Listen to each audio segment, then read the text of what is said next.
Alors salut mes potes, soyez les bienvenus sur ma page Docteur Graphique. D'abord, avant de continuer, je tiens à vous remercier, vous qui me suivez toujours sur ma page Facebook ou aussi sur ma chaîne YouTube. Alors il y a un bon moment que j'ai pas posté de vidéo parce que j'étais tellement super occupé que j'ai pas pu faire quelque chose pour vous. Alors aujourd'hui nous sommes au dimanche, il faut que je trouve quelque chose aujourd'hui pour vous, sinon ça ne m'arrange pas moi-même et vous-même. Et donc aujourd'hui nous allons apprendre à faire petit effet de cover flash.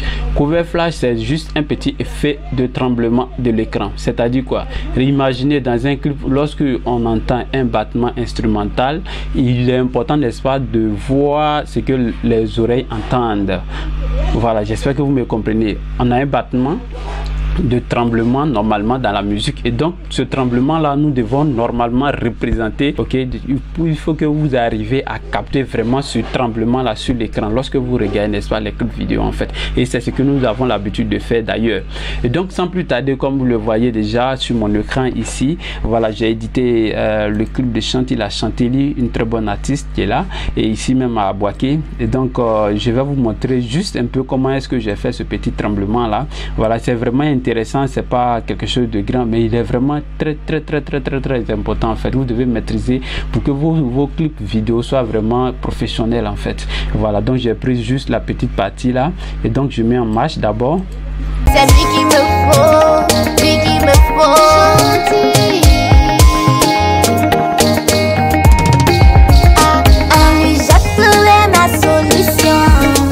Vous le voyez, arrivé à ce niveau là, nous avons un tremblement des instruments, nous avons un tremblement instrumental.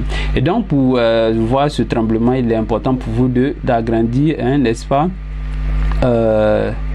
d'agrandir ici la timeline ici, ok. Et donc nous avons des petits battements qui sont là normalement ici, c'est pas trop bien visible, voilà, ok. Donc j'ai agrandi comme ça pour que vous puissiez voir. Vous voyez des petits craquements ici. Alors donc il est important d'avoir ce tremblement là pour que le clip soit vraiment voilà. Et donc comme vous le voyez ici, nous avons les petits craquements ici. Il est important pour vous, voilà, de le maîtriser. Et donc sans plus tarder, pour le faire, c'est très simple. Alors je vais sur l'image initiale qui est là ici, je regarde une position qui me plaît peut-être bien, voilà, qui me plaît bien. Je prendrai par exemple ici, voilà, ok, bien, ici me plaît bien. Et donc je prends ici, j'appuie sur I pour marquer l'entrée, et j'avance quelques secondes, et je mets là-haut pour marquer la sortie. Donc je prends cette séquence, je viens déposer, n'est-ce pas, ici, ok, pour le tremblement. Voilà, c'est super long, ça dépasse même notre clip. Donc je coupe un peu, je coupe bien, je supprime la partie, voilà. Et donc ici vous voyez, comme vous le voyez, hein, c'est l'image, nous allons mélanger, n'est-ce pas, les deux images. En fait le tremblement, c'est juste le mélange de deux images, et donc c'est ce qui donne l'illusion de tremblement d'écran. Ok, et bien donc comme vous le voyez, c'est l'image que j'ai intégrée tout à l'heure, hein. Donc si je ferme ici l'œil, vous voyez l'image qui est en bas, ok, vous voyez l'image qui est en bas. Et donc qu'est-ce que je vais faire? Je viens sur la deuxième image, je sélectionne la deuxième image, j'agrandis bien, et je me mets au début ici de la première, voilà, de notre deuxième image que nous venons d'intégrer sur la deuxième image. Et donc je clique dessus, je vais dans option d'effet, et dans option d'effet je vais jouer avec l'opacité. Ici d'abord je vais déverrouiller celui-là, opacité, ok, et je vais mettre à nouveau, je vais d'abord agrandir ici pour que je sois bien situé ici, voilà. Et donc je mets à nouveau ici une marque, ok. Donc ici je suis à 100% et j'appuie 1.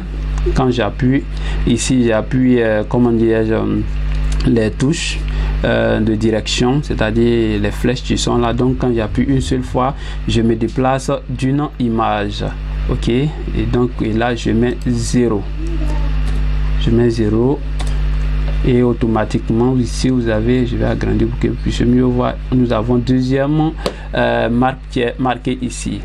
Je continue en appuyant toujours sur ma flèche de direction, Je mets à 100%. Je mets à 100. J'avance encore. Une fois, je mets à 0. Et pour aller un peu plus vite, je vais multiplier cela. Sinon, on peut rester en train de faire la même chose, mais ça va nous perdre le temps. Et donc, je sélectionne toutes ces clés-là. J'appuie sur Alt pour les dupliquer. Voilà, comme ça. Je sélectionne tout. Et bien, et donc, ici, lorsque je vais mettre ma vidéo en marche, vous verrez, n'est-ce pas, ici, le tremblement. Et donc voilà, vous avez bien compris. Et donc vous voyez le tremblement. C'est rien de sorcier, c'est juste le mélange de deux images. Voilà. Et puisque ça passe vite, une image après l'autre, et donc ça ne vaut pas, on ne parle même pas de secondes, même parce qu'au moins j'ai enregistré au moins en 50 images par seconde. Ça veut dire que par seconde nous avons 50 images qui passent. Et donc si vous voyez que c'est une seule image que je prends, vous voyez, une seconde fait 50 images et que je prends une seule image. Donc vous voyez qu'on ne parlera même pas de tierces échos et autres. Je ne sais pas comment est-ce qu'on va appeler, mais c'est la plus petite particule en fait que nous prenons. Et donc c'est le mélange de ces images là qui va faire un petit tremblement, qui va donner de l'effet vraiment sympa à votre clip vidéo. Et bien, j'espère que vous avez bien compris cette méthode. Si c'est bien cela, n'oubliez pas de vous abonner à la chaîne, aussi de liker la page si vous ne l'avez pas encore fait. Aussi, je profite de l'occasion pour vous informer que nous avons une formation qui est en cours. J'ai fait la publication aujourd'hui pour ceux qui n'ont pas encore vu. Je vous informe. Voilà, et cette formation, elle est prévue du 29 au 30 du mois prochain. Et elle coûte simplement 10 000 francs. Et donc tout ce que nous allons voir ici, tout ce que j'ai essayé de vous montrer, nous allons voir ça dans cette formation, et surtout l'étalonnage. Et comme vous le voyez ici sur l'écran, voilà, si normalement je viens sur l'image initiale, vous comprenez que il y a vraiment une différence. Et donc comment passer, n'est-ce pas, de cette image à cette image. Et donc je vais masquer, n'est-ce pas, mon cadre d'effet pour voir, pour que vous puissiez voir, n'est-ce pas, le travail qui a été fait. Donc si je clique là, je ferme l'œil, regardez, de cette image on passe à cette image. Et donc nous allons voir tout ça dans la formation. Et comme je l'ai dit, la formation elle coûte uniquement que 10 000 francs. Nous avons 48 heures de formation de 8h à 13h, de 8h à 13h à l'université Alassane Ouattara, surtout à Mercan Corner. Et donc n'oubliez pas de participer à cette formation, parce que cette formation fera de vous un professionnel. N'oubliez pas, le logiciel utilisé c'est Premiere Pro. Et donc je vais vous laisser travailler et on s'attrape pour la formation du 29 au 30.